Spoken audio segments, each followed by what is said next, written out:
First time, first love, oh, what feeling is this? And now, the man who makes Doctor Who look like a small brown stain.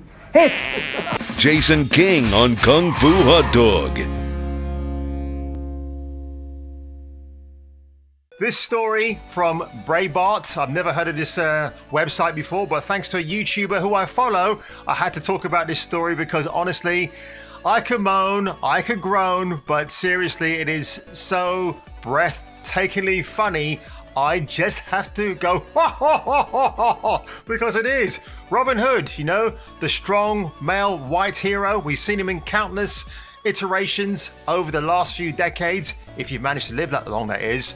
And today we get a Robin Hood who's not just been race swapped, but gender swapped as well. Who would have guessed, right? Wow. So this,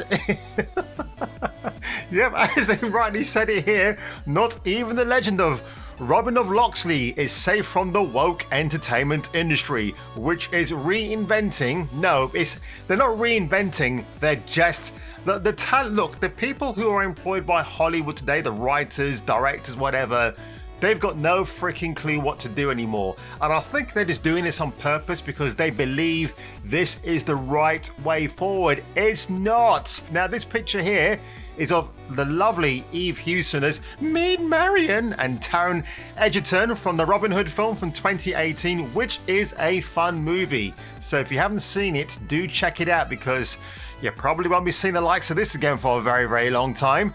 So the modern day retelling is set to debut on Canada's Global Network. We've all heard of that, haven't we?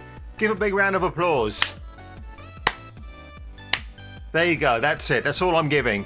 It's coming out in 2023, and according to multiple reports, it's going to be directed by Julien Christian Lutz, who works under the pseudonym Director X.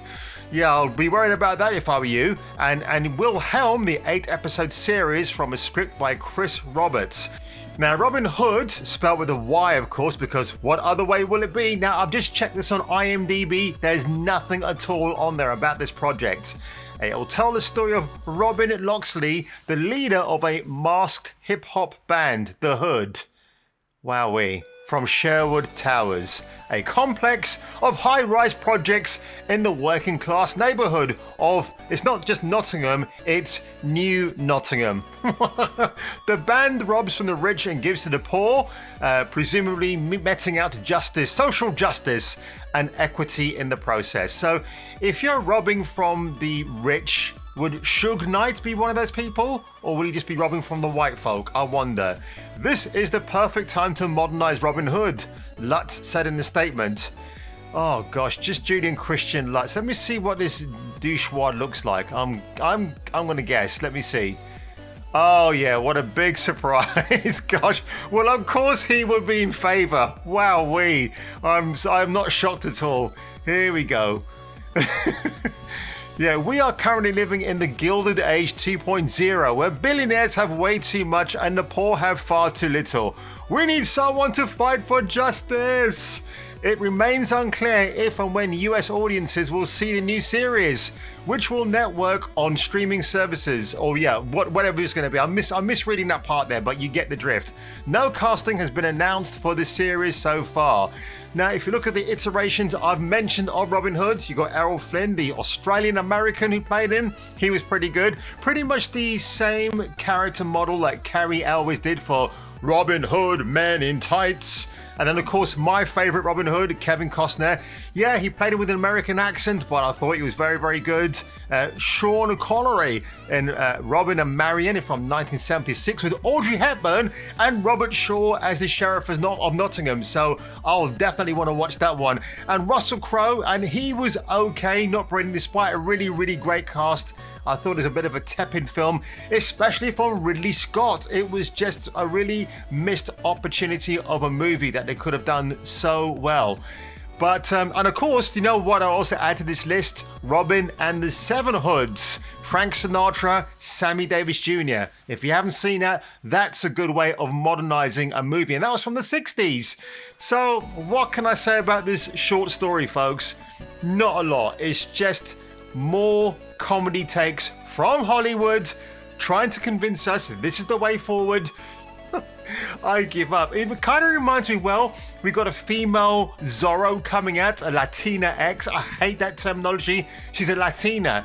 Now, if Lady Zorro happens to look like this Mamacita right here, I'll be watching that shit, but I guarantee you she won't be looking as voluptuous and sexy as this illustration here from the Lady Zorro comic. She'll be covered from head to toe. And she won't be played by Salma Hayek either, who seems very oddly enough to be covering herself up these days. It's just so odd. Now, before I sign off, I'm probably going to be absent from YouTube for a few days, mainly because I'm just overdosing on testosterone. Is this too much? Maybe not. I could do it a bit more titles here and there. Also, I watched this movie last night, First Love, by famed Japanese director Takashi Miike. Awesome movie. Now, why do I show you this movie here? Because the female leads are tremendous. You've got one actress who plays an abuse victim, but she's not insufferable. You actually feel sorry for her during the course of the movie. And on the other side of this, you've got this badass female assassin right here, who she's kind of like the really hot version of Liam Neeson. She's got a certain special set of skills, and she doesn't go around like, oh, look at me, I'm a strong woman, you must bow down to me. No, she's just like crazy, man. She's just got the strength to kick people's asses, and it never goes the way you think it would, which is why I love Japanese, South Korean movies, because they've got a very unique way of telling a story. The only frowned upon idea I've heard at the moment is that Squid Game is going to become the Squid Universe or something, or the Squidiverse. Like, thank you very much, Mark Zuckerberg, you full-time douchebag.